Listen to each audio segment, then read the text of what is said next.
Ils arrivèrent à l'autre bord de la mer, dans le pays des Gadaréniens. Aussitôt que Jésus fut hors de la barque, il vint au-devant de lui un homme, sortant des sépulcres, et possédé d'un esprit impur. Cet homme avait sa demeure dans les sépulcres, et personne ne pouvait plus le lier, même avec une chaîne. Car souvent il avait eu les fers aux pieds et avait été lié de chaînes. Mais il avait rompu les chaînes et brisé les fers, et personne n'avait la force de le dompter. Il était sans cesse, nuit et jour, dans les sépulcres et sur les montagnes, criant et se meurtrissant avec des pierres. Ayant vu Jésus de loin, il accourut, se prosterna devant lui et s'écria d'une voix forte.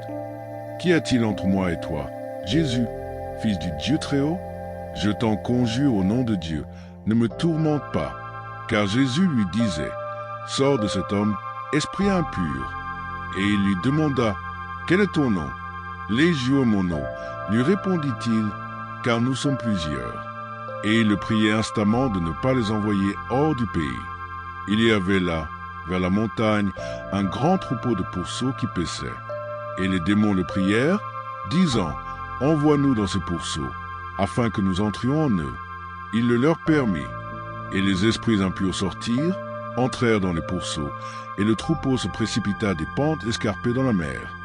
Il y en avait environ 2000, et ils se noyèrent dans la mer. Ceux qui les faisaient paître s'enfuirent et répandirent la nouvelle dans la ville et dans les campagnes. Les gens allèrent voir ce qui était arrivé. Ils vinrent auprès de Jésus et ils virent le démoniaque, celui qui avait eu la légion, assis, vêtu et dans son bon sens, et ils furent saisis de frayeur. Ceux qui avaient vu ce qui s'était passé leur racontèrent ce qui était arrivé au démoniaque et au pourceau. Alors ils se mirent à supplier Jésus de quitter leur territoire. Comme ils montaient dans la barque, celui qui avait été démoniaque lui demanda la permission de rester avec lui.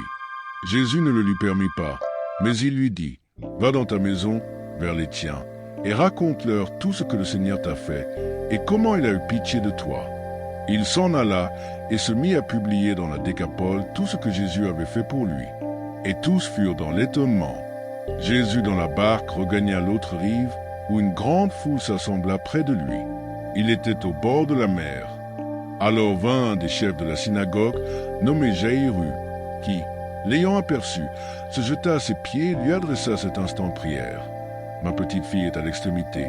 Viens, impose-lui les mains, afin qu'elle soit sauvée et qu'elle vive. » Jésus s'en alla avec lui, et une grande foule le suivait et le pressait.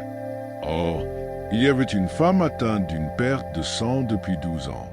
Elle avait beaucoup souffert entre les mains de plusieurs médecins. Elle avait dépensé tout ce qu'elle possédait et n'avait éprouvé aucun soulagement, mais était allée plutôt en empirant. Ayant entendu parler de Jésus, elle vint dans la foule par derrière et toucha son vêtement.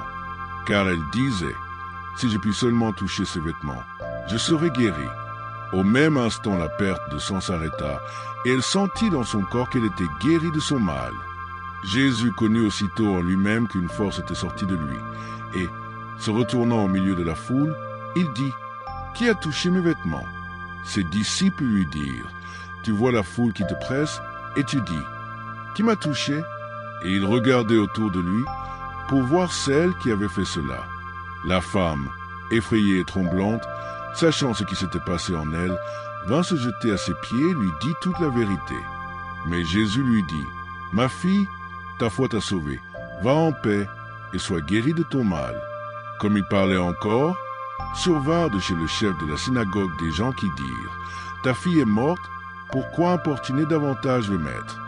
Mais Jésus, sans tenir compte de ces paroles, dit au chef de la synagogue, « Ne crains pas, crois seulement. » Et il ne permit à personne de l'accompagner, si ce n'est à Pierre, à Jacques et à Jean, frères de Jacques. Ils arrivèrent à la maison du chef de la synagogue, où Jésus vit une foule bruyante et des gens qui pleuraient et poussaient de grands cris. Il entra et leur dit, « Pourquoi faites-vous du bruit, et pourquoi pleurez-vous? L'enfant n'est pas morte, mais elle dort. » Et il se moquait de lui. Alors, ayant fait sortir tout le monde, il prit avec lui le père et la mère de l'enfant, et ceux qui l'avaient accompagné, et il entra là où était l'enfant. Il la saisit par la main et lui dit, « Talitha koumi », ce qui signifie, « Jeune fille, lève-toi, je te le dis. » Aussitôt la jeune fille se leva et se mit à marcher, car elle avait 12 ans, et ils furent dans un grand étonnement. Jésus leur adressa de fortes recommandations, pour que personne ne sût la chose, et il dit qu'on donna à manger à la jeune fille.